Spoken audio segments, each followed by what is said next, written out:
At approximately 6:01 on the morning of May 24, 1941, HMS Hood ceases to exist. In under 3 minutes, from the moment a shell penetrates her deck to the moment the last debris settles on the surface, approximately 860 feet of steel and approximately 1,415 to 1,418 men disappear from the Denmark Strait. 3 men survive. What the Royal Navy tells the public is that Hood fell to a remarkable shot. What it does not say is what it already knew. HMS Hood had spent 23 years waiting for armor she was never given, and she was sent into this fight without it.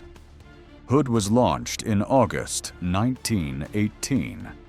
At the moment she entered service, she was the largest warship afloat, approximately 42,100 tons, 8 15-inch guns, a top speed of around 31 knots.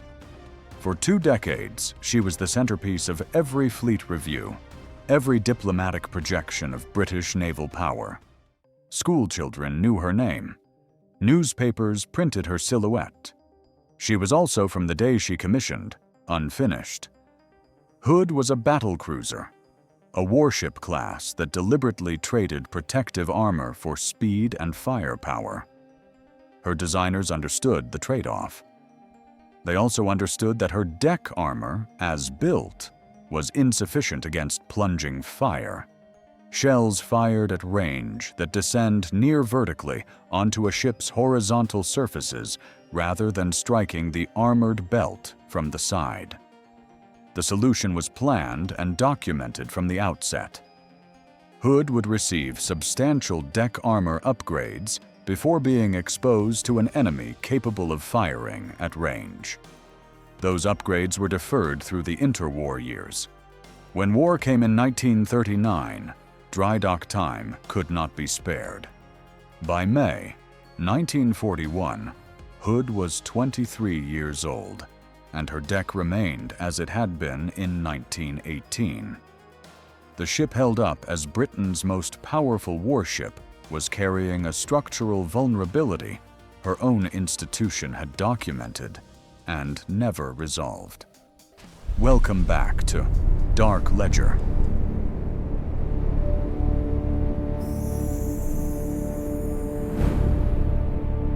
In May 1941, Germany's battleship Bismarck broke out into the North Atlantic.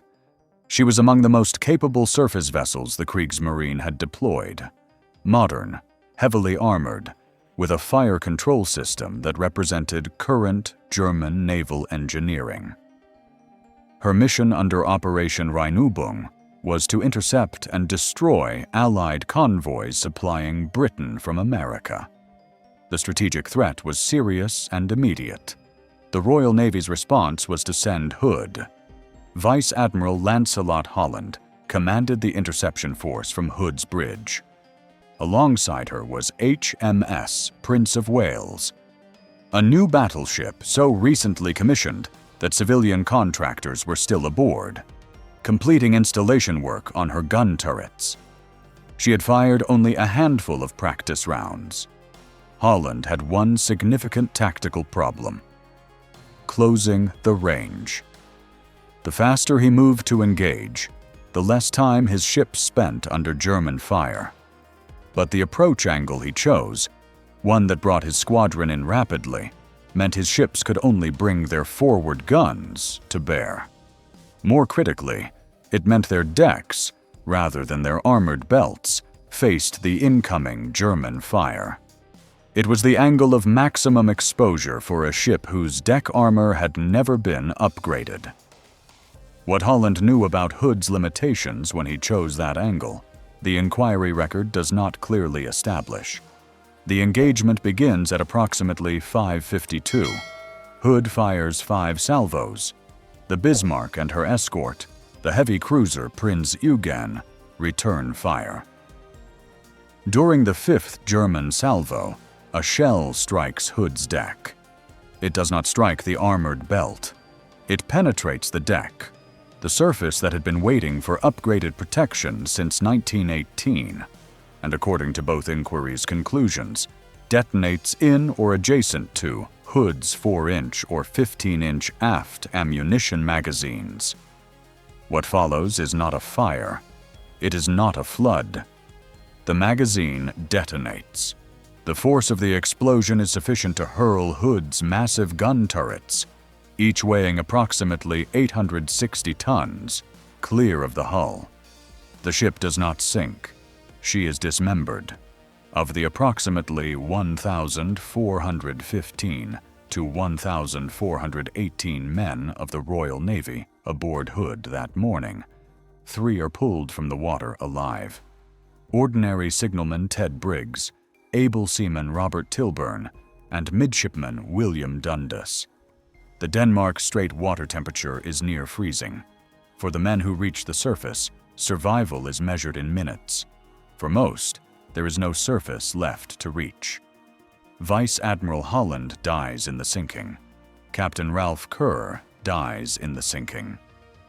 Of Hood's senior officers, none survive to give testimony. 2 separate British naval inquiries examine what happened. Both return findings consistent with a shell penetrating Hood's deck and detonating in or adjacent to her aft ammunition magazines. Neither formally examines the institutional decision to deploy a ship with documented, unresolved deck armor deficiency against an enemy with plunging fire capability. That question is not entered into the formal record. The wreck of HMS Hood is not located until 2001, when underwater explorer David Mearns leads an expedition that finds her at approximately 2,800 meters depth on the floor of the Denmark Strait. What the team finds is not a ship. Hood has broken into 3 major sections. The gun turrets have been thrown hundreds of meters from the hull. The debris field extends across a wide area of seabed. The magazine explosion did not merely sink her. It provides, preserved on the ocean floor, a physical record of what catastrophic structural failure looks like at the exact point of vulnerability. In 2015, with the permission of Hood's surviving veterans and the families of her crew, a follow-up expedition retrieves Hood's ship's bell from the seabed. It is now on display at the National Museum of the Royal Navy in Portsmouth. In 2012, the British government issues a specific ministerial order granting Hood's wreck site additional legal protection beyond the Protection of Military Remains Act, 1986. Under that order, it is illegal under British law to dive on the site, to remove any object, or to interfere with it in any way without explicit government authorization. Violating the order carries criminal penalties. The order is framed, correctly and sincerely, as a war grave protection. The men who died on May 24, 1941, deserve to rest undisturbed. The families who were consulted agreed. That decision is not in question. What is also true is that the sealed wreck site contains the physical evidence of what the detonation did to a ship that had spent 23 years waiting for armor she was never given. The site is legally protected. The institutional question that the seabed might help answer has no equivalent protection from being left unasked. Ted Briggs, the last surviving member of Hood's crew, died in 2008. For decades, he spoke publicly about the ship and the men who served on her. He received no formal answer, because no formal question had ever been put on the record, about why Hood went into the Denmark Strait with deck armor her designers had required her to have, and her institution had never provided. The Royal Navy has stated publicly, on more than one occasion, that HMS Hood should remain undisturbed as a war grave and as a memorial to her crew. That position has not changed since 2001. It reflects the wishes of the families. It will not be reversed.